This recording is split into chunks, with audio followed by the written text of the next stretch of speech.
ఒకరిద్దరు పిల్లలకే మనం నానా హైరాణ పడిపోతున్నాం. కానీ అప్పట్లో 10 మంది పిల్లలైనా చక్కగా పెంచి పెద్ద చేసేవాళ్ళు మన పెద్దలు. నిజంగా వాళ్ళ ఓపికకి హ్యాట్స్ ఆఫ్. ఒక్కసారి మన పెద్దవాళ్ళందరినీ గుర్తు చేసుకుంటూ ఈ రోజు షోని స్టార్ట్ చేద్దాం. వెల్కమ్ టు మమ్మీస్ కిచెన్ ప్రేమతో మీ స్వప్న.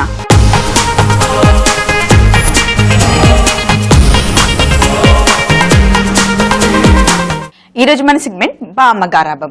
మరి బామ్మ గారాబం సెగ్మెంట్ లో మనం చేస్తున్నాం చైనా జిలి.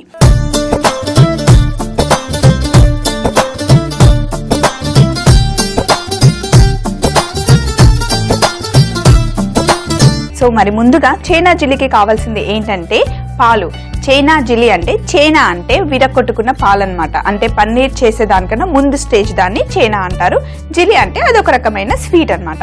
అయితే అది మనం చేసుకునే స్వీట్ కాదు, ఒరియా వాళ్ళు చేసుకునే స్వీట్.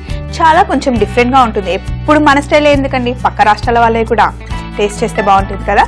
చాలా సింపుల్గా చేసుకోవచ్చండి. అయితే ముందుగా కావాల్సింది పాలు కదా.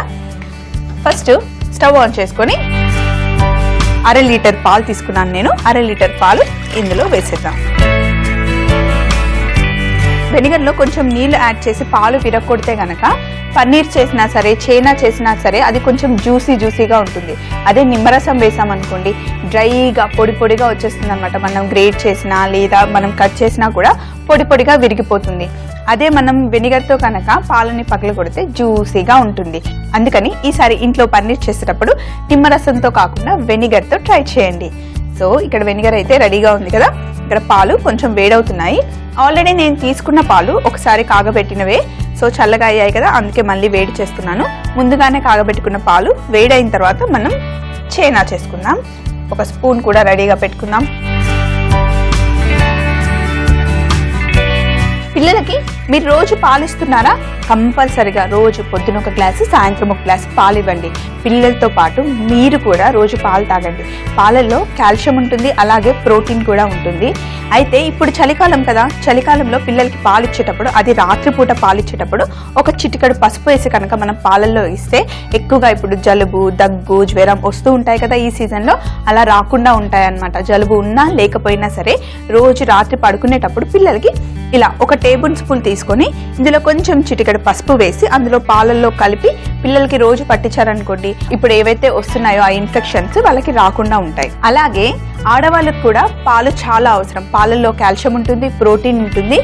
ఇంకా మనం రోజంతా బయట తిరిగేసి వస్తాం కదా, ఆ పొల్యూషన్లో తిరిగి వచ్చినప్పుడు మన బాడీలో ఉన్న టాక్సిన్స్ అన్నీ ఆ బెల్లం మొత్తం తీసేస్తుంది. కాబట్టి ఆడవాళ్ళు నైట్ పాలు తాగేటప్పుడు పాలల్లో బెల్లం కలుపుకొని తాగండి. చూసారా పాలల్లో ఎన్ని మంచి పోషక విలువలు ఉన్నాయో. ఇక్కడ పాలు చక్కగా వేడయ్యాయి. సో పాలు చూడండి చక్కగా మరుగుతున్నాయి కదా. ఇప్పుడు కొంచెం నీళ్లు కలిపిన వెనిగర్ని పాలల్లో వేస్తూ లైట్గా తిప్పుతూ ఉండాలి. చూడండి వెనిగర్ వేస్తూనే పాలు చక్కగా విరిగిపోయాయి కదా. ఎంత ఫాస్ట్గా నీళ్ళకి నీళ్లు, పాలకు పాలు సపరేట్గా వచ్చేసాయి చూసారా.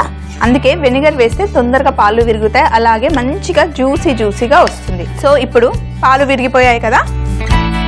ఒక బౌల్ తీసుకొని అందులో నేను జాలి తీసుకున్నాను. జాలిలో ఒక బట్ట పెట్టేసి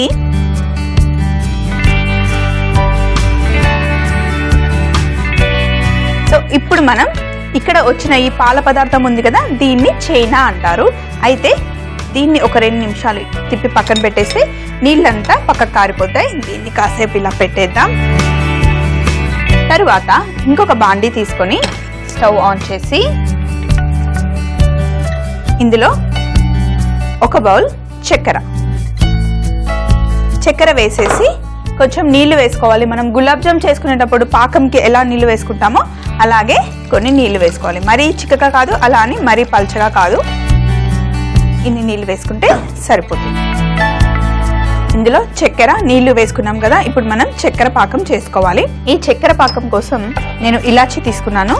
ఇలాచీ ఎప్పుడు కూడా చక్కెర పాకంలో వేస్తే మంచి ఫ్లేవర్ వస్తుంది కదా. అయితే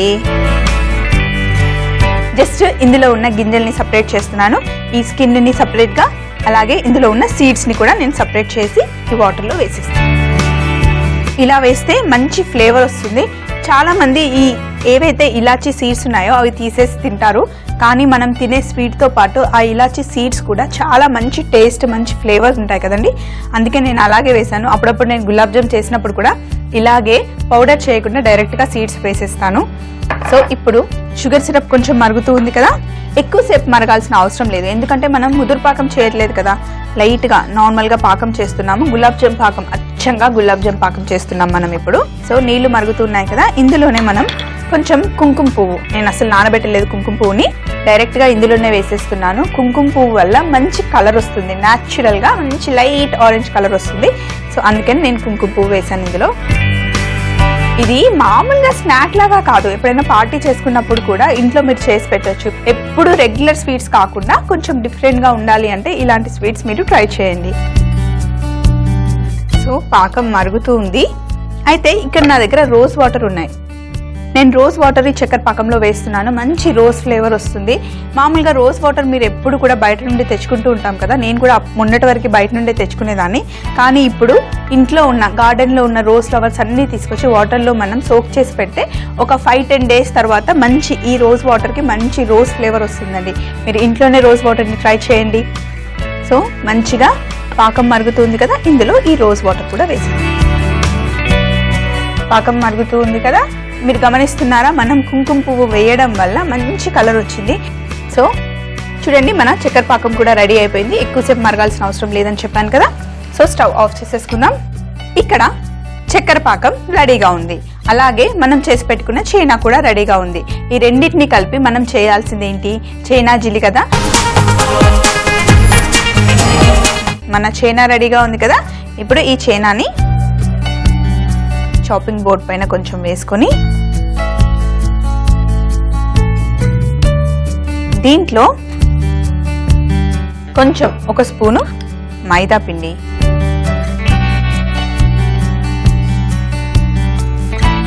మైదా పిండి వేసుకొని సాఫ్ట్గా పిండిలాగా చేసుకోవాలి. మనం పిండి తడుపుకుంటాం కదా, చపాతీ పిండి తడుపుకున్నట్టుగానే సాఫ్ట్గా చేసుకోవాలి. మైదా పిండి వేయకపోతే మనం ఇప్పుడు ఇలా పిండిలాగా సాఫ్ట్గా చేసుకున్న తర్వాత బాల్స్ చేసుకోవాలి. మైదా పిండి వేయకపోతే కనుక మనకు బాల్ చేసుకోవడానికి రాదు, అలాగే మొత్తం చైనా కూడా సాఫ్ట్గా అవ్వదు. కాబట్టి మైదా పిండి కొంచెం సపోర్ట్ కావాలి. దీనికి ఎక్కడా కూడా ఉండలు లేకుండా చాలా చాలా సాఫ్ట్గా స్మూత్గా చేసుకోవాలి. కొంచెం పని చేయాల్సి ఉంటుంది, కానీ ఒక్కసారి మనం తిన్నామంటే ఇప్పుడు చేసిన పనంతా మర్చిపోతాం. ఇది మొత్తం సాఫ్ట్గా చేసుకున్న తర్వాత గులాబ్ జామ్ పిండి ఉంటుంది కదా, అలా రావాలన్నమాట. చూడండి ఎంత సాఫ్ట్గా మంచిగా పిండిలాగా చేసుకున్నాం కదా. చూడగానే మనం మైదా పిండి అనుకుంటాం, అంత సాఫ్ట్గా చేసుకున్నాం కదా. ఇప్పుడు మనం చేసి పెట్టుకున్న చక్కెర పాకంని కాసేపు ఇలా సైడ్కి పెట్టేసి ఒక బాండీలో నూనె తీసుకొని వేడి చేసుకోవాలి. చిన్న మంట పైన బాండీలో నూనె పెట్టి వేడి చేసుకుందాం. ఈ లోపల మనం చేసుకున్న చీనా ఉంది కదా, వీటిని రౌండ్ రౌండ్గా బాల్ చేసుకోవాలి. ప్లేట్ తీసుకొని ఇలా రౌండ్ రౌండ్గా చిన్న చిన్నగా బాల్స్ చేసుకోవాలి. మనం వీటిని నూనెలో వేయించుకునేటప్పుడు మటుకి నూనె చల్లగా ఉండాలి, అలా అని మరీ చల్లగా కాదు, మరీ వేడిగా కాకుండా మామూలుగా ఉండాలి. ఎందుకంటే నూనెలో వేసిన వెంటనే మొత్తం బ్రౌన్ కలర్ వచ్చేస్తాయి, కాబట్టి కొంచెం నార్మల్గా చల్లగా ఉన్న నూనెలో వేస్తే చక్కగా వేగుతాయి. సో ఇప్పుడు అన్నీ ఇలాగే కొంచెం చిన్న సైజులో బాల్స్ చేసుకోవాలి. మరీ పెద్దగా చేసుకున్నాం అనుకోండి, ఒక సైడ్ బ్రౌన్గా వేగుతాయి, ఇంకో సైడ్ అలాగే వైట్గా ఉండిపోతాయి. అందుకని కొంచెం చిన్న చిన్న సైజులో చేసుకుంటే చూడ్డానికి బాగుంటాయి, తినడానికి కూడా చిన్నపిల్లలకి ఈజీగా ఉంటాయి. అన్ని రౌండ్గా చిన్న చిన్న ఉండలు చేసుకున్నాం కదా. ఇప్పుడు వీటిని మనం నూనెలో ఫ్రై చేసుకోవాలి. నూనె ఎక్కువగా వేడిగా ఉండకూడదు, ఇలా నార్మల్ వేడిగా ఉండాలంతే.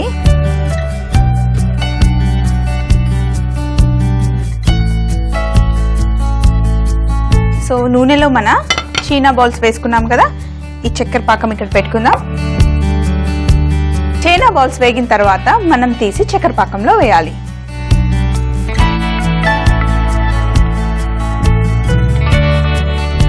సో ఇప్పుడు చక్కగా వేగిన మన చైనా బాల్స్ ని తీసి ముందుగానే చేసి పెట్టుకున్న చక్కెర పాకంలో వేసేద్దాం. వావ్, కొంచెం టైం పడుతుంది, ఒక అరగంట టైం పడుతుంది, ఎందుకంటే చక్కెర పాకం అంత లోపల చైనా బాల్స్కి లాక్కోవడానికి. చూడ్డానికి గులాబ్ జామ్ లాగానే ఉన్నాయి కదా, కానీ రుచి మట్టికి కొంచెం డిఫరెంట్గా ఉంటుంది. సో ఇప్పుడు ఫైనల్గా మనం చేసుకున్న చైనా జిల్లీని తీసి బౌల్లో వేసుకుందాం.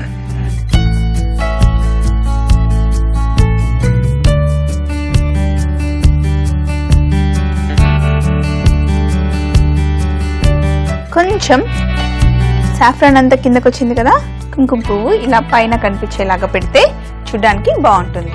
ఫైనల్గా దీన్ని కాసేపు ఇలా పక్కన పెట్టేసి ఫైనల్గా బాదం పప్పులు తీసుకొని సన్నగా కట్ చేసుకుందాం.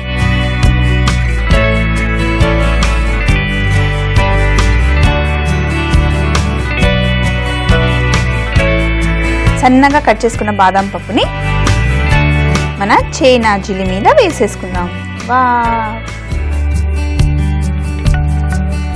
అంతే, మన చేనాజిలి రెడీ అయిపోయింది. చేనాజిలి తయారు చేయు విధానం: ముందుగా ఒక పాన్ తీసుకొని అందులో పాలు వేసి మరిగించుకోవాలి. తర్వాత అందులో వెనిగర్ వేసి పాలు విరగొట్టుకున్న తర్వాత దాన్ని వడగొట్టుకొని పక్కన పెట్టుకోవాలి. ఇప్పుడు ఒక బాండీ తీసుకొని అందులో పంచదార, నీళ్లు, యాలకులు, కుంకుమ పువ్వు, రోజ్ వాటర్ వేసి షుగర్ సిరప్ చేసుకోవాలి. ముందుగానే వడగట్టి పెట్టుకున్న చేనాలో మైదా పిండి వేసి రౌండ్గా చుట్టుకొని వేడి నూనెలో డీప్ ఫ్రై చేసుకుని తర్వాత షుగర్ సిరప్లో ముంచుకుంటే మనకి కావలసిన చేనాజిలి రెడీ. దీనిపైన బాదం పప్పుతో గార్నిష్ చేసుకుంటే చాలా బాగా ఉంటుంది. ఒకవేళ మీరు కనుక ఈ రెసిపీ చూడడం మిస్ అవుతే మళ్ళీ చూడాలనుకుంటే సబ్స్క్రైబ్ అవ్వండి www.youtube.com/etv అభిరుచి. అదే ఫేస్బుక్ అయితే కనుక www.facebook.com/etv అభిరుచి. ఇదండి ఈరోజు మన బామ్మగారాపం సెగ్మెంట్లో మనం చేసిన చేనాజిలి. చాలా బాగా వచ్చింది కదా, చూస్తుంటే మీకు కూడా నోరూరిపోతుంది నాకు తెలుసు. అందుకే మీరు కూడా తప్పకుండా ట్రై చేయండి. మళ్ళీ రేపటి మన సెగ్మెంట్ ఫ్రైడే ఫ్రైస్లో చక్కని ఫ్రైడ్ ఐటెంతో మీ ముందుంటుంది మీ స్వప్న, మమ్మీస్ కిచెన్లో ఎంతో ప్రేమతో. అప్పటి వరకు ఈ రోజుకి ఇక సెలవు.